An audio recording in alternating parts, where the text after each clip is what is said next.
Hello, I'm Rick Grijalva, and this is The Joy of the Faith.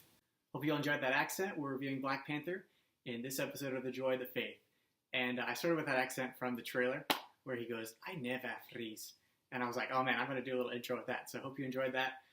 Black Panther, the newest Marvel movie, killer, really awesome. And we're going to go through a few things that I thought was really key. And just to start it out, Black Panther is one of my favorite superheroes. When he made the scene on Captain America Civil War, I was like, man, he's awesome. Because he really thought things out, and he was really virtuous, just like Captain America.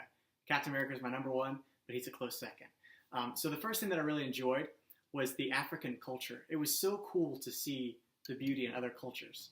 Our maid of honor, Claire, has actually been in Uganda for the past 2 years, being an occupational therapist to kids that need her. And it's just so beautiful to see the rich culture, and that there's so much more out there than just what we see down the street or on the news. And here the spoilers come, so spoiler alert. Something I really enjoyed was that T'Challa, or the Black Panther, he always tried to do the right thing. So he was fighting M'Baku to see who'd be the new king now that his father had died, and he challenged him and whatnot.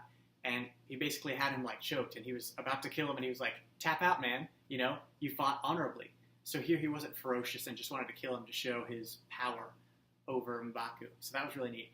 He also brought back Everett Ross, when his girlfriend was saved by him jumping in front of her. That was really cool that he was like, wow, she did this for me, I'm going to help him out. So again, doing the right thing there. And then finally, when he found out that his dad had killed his uncle, he was so distraught, right? He was, didn't justify it as we can always do. Oh, well, he did this, he deserved to die and everything like that.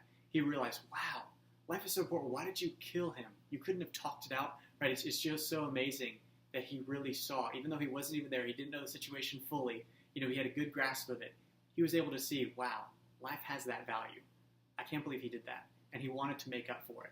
Something that you may not remember is that at the end of Captain America Civil War, Black Panther's debut on the Marvel Cinematic Universe, he said, vengeance has consumed you, talking to the guy that turned the Avengers against each other. Then he said, I'm done letting it consume me. So he saw the error in his vengeance. He was just trying to kill Bucky because it looked like Bucky had killed his dad, right? He was just after that vengeance. And we see vengeance come into this movie a little bit too. The next thing I really enjoyed was the family aspect behind the movie. It was amazing to see the family connection, to see an active family participation in the movie, like him joking with his sister and his relationship with his mom and everything like that. Movies like Spider-Man and Batman have had like some of the connection, but you never got to see them interact on this level. So that was really cool to me, to see that love and like that joking, just like, it's so real, Me joking with my sisters, just like him joking with his sister. That was just really cool to me. And then something tied with that is the reverence that he had and that the whole people had for elders. Like when his dad died, it was such a big deal, and they respected each other. Like that was so cool, something that sometimes we lose in this day and age. It's like, oh, older people, who cares? But they revered them so much. Something that I'll never forget was a quote, and when it was said, I was like mind blown. So his dad said to him, a father that has not prepared his children for his own death has failed them. And how true that is, right? But how little do we think of death?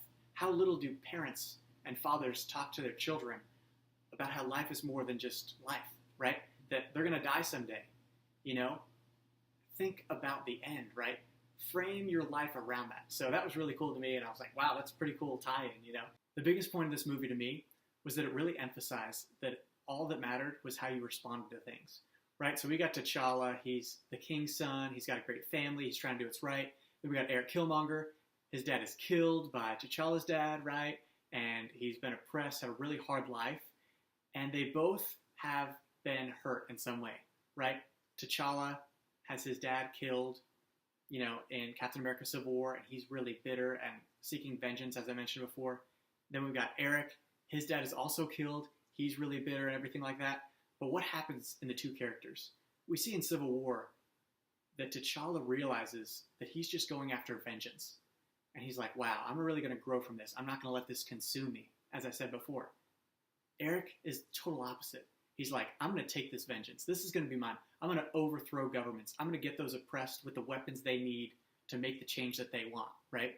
While T'Challa's like, no, I've kind of seen how that went, I was filled with that rage, and it didn't bring me anywhere. Let's do this in the most peaceful way. And it's so sad because even at the end, they have this awesome fight scene and everything like that, and he stabs Eric, right? T'Challa stabs Eric. And Eric's sitting there going to see the sunset. Like, it's pretty cool, like kind of like a brotherly or guess cousin moment. They walk out and they see the sunset. He's like, wow, this is really beautiful. And you would hope that at this point he'd be like, man, I'm sorry. Can you heal me or whatever? And he even says, like, maybe you don't have to die. Maybe we can heal you. And he's like, no, man, I'd rather die than live on seeing this.